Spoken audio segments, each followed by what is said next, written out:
इस उपदेश में संत महात्मा हमें आत्मा और परमात्मा के बारे में बता रहे हैं। हमारी आत्मा स्त्री है और परमात्मा इसका पति है। यह आत्मा रूपी स्त्री उस परमात्मा रूपी पति के चरणों में जाकर ही खुशी प्राप्त कर सकती है और हमेशा के लिए सुहागिन हो सकती है। गुरु अमरदास जी फरमाते हैं, फिर सचै ते सदा सुहागिन। फिर फरमाते हैं, जिन्हीं घरू जाता आपना से सुखिए भाई।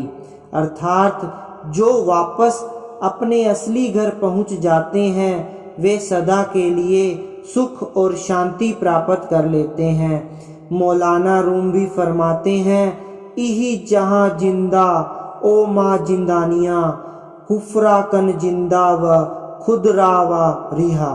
यानी यह जहान कैद खाना है जिसमें हम कैद हैं। कैद खाने की छत में सुराख करके हमें यहाँ से भाग निकलना है। बहुत से महात्माओं ने आत्मा और परमात्मा के रिश्ते को स्त्री और पति का रिश्ता कहकर समझाया है कि क्योंकि स्त्री हमेशा पति के चरणों में जाकर सुख और शांति प्राप्त कर सकती है।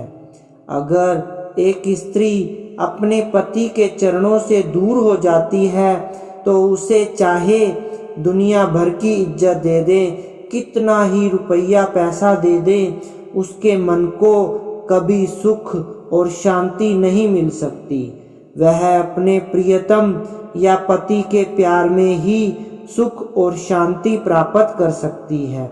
गुरु अर्जन देव जी फरमाते हैं, हरि नाहा ना मिलिए साजने कत पाइये विश्राम। जितु घरी हरि कंतु न प्रगटई, भट्टी नगर से ग्राम। स्त्रब सिगार तंबोल रस सणु, देही सब खाम। अर्थात रामकृष्ण परमहंस परमात्मा और आत्मा के रिश्ते को माँ और बेटे के रिश्ते से याद करते हैं। जब तक बच्चा माँ की निगरानी में है उसे कोई चिंता नहीं रहती, वह हर प्रकार से खुश रहता है।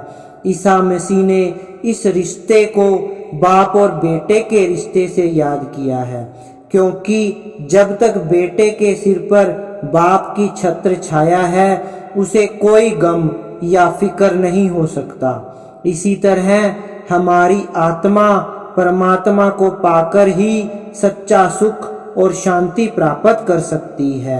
सब महात्माओं का यही अनुभव है कि जिस परमात्मा से हम मिलना चाहते हैं वह एक है। यह नहीं हिंदुओं का कोई और है, सिखों ईसाइयों का कोई और। शेख सादी कहते हैं, बनी आदम आ जामे यक दीगर अंध की ही दर आफरीश जी की यक जोहर अंध। सब इंसान एक ही जिस्म से जुदा जुदा अंगों की तरह हैं, क्योंकि सभी एक ही स्रोत एक ही सोर्स से निकले हैं। गुरु अर्जन देव जी फरमाते हैं, इको पिता एकस के हम बारीक। सभी इंसान एक ही परमात्मा के बच्चे हैं और सबका एक ही पिता है, इसीलिए सभी भाई भाई हैं।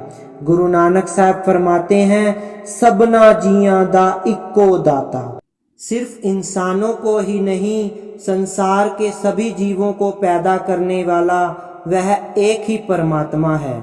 मुसलमान फकीर उस परमात्मा को रब्बुल आलमीन कहकर याद करते हैं कि सारे आलम का एक ही परमात्मा है और हमेशा से वही परमात्मा चला रहा है। यह नहीं कि पहले कोई और परमात्मा था या अब कोई और है। गुरु अमरदास जी फरमाते हैं, जग जीवनु साचा एको दाता। सारे जग को जीवन देने वाला एक ही दाता है और वह हमेशा से सच्चा है, यानी वह मरण जन्म से रहित है। जपू जी साहिब के शुरू में ही गुरु नानक साहिब जी फरमाते हैं, आदि सचू जुगादी सचू है भी सचू, नानक होसी भी सचू। आप कहते हैं कि हमारे तजुर्बे में एक ऐसी चीज आई है जो आदि जुगादि से सच चली आ रही है, जो कभी नाश नहीं होती, कभी फना नहीं होती।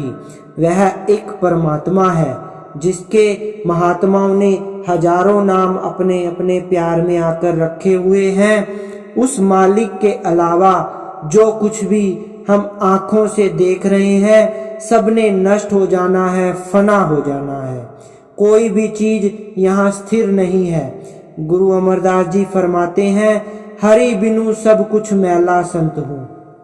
इसी तरह गुरु नानक साहिब एक और जगह फरमाते हैं, कूड़ राजा कूड़ प्रजा कूड़ सब संसार, कूड़ मंडप कूड़ माड़ी कूड़ बैसन हार, कूड़ सुईना कूड़ रूपा कूड़ पैनन हार, कूड़ काया कूड़ कपड़ू कूड़ रूपू अपार, कूड़ मियाँ कूड़ बीबी खपी होए खारू, कूड़ी कूड़े नेहू लगा विसरिया करतारू, किस नाली कीचै दोस्ती सबू जग्गू चलनहार।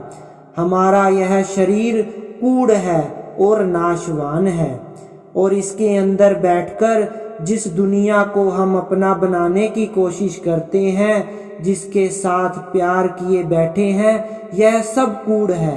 दुनिया में कोई भी चीज हमारी दोस्ती या प्यार के काबिल नहीं है सिवाय उस परमात्मा के, क्योंकि उसके सिवाय हर एक चीज नाशवान है, हर चीज परिवर्तनशील है। सिर्फ एक मालिक ही है जो हमेशा हमारे साथ रहता है, हमारे अंग संग रहता है।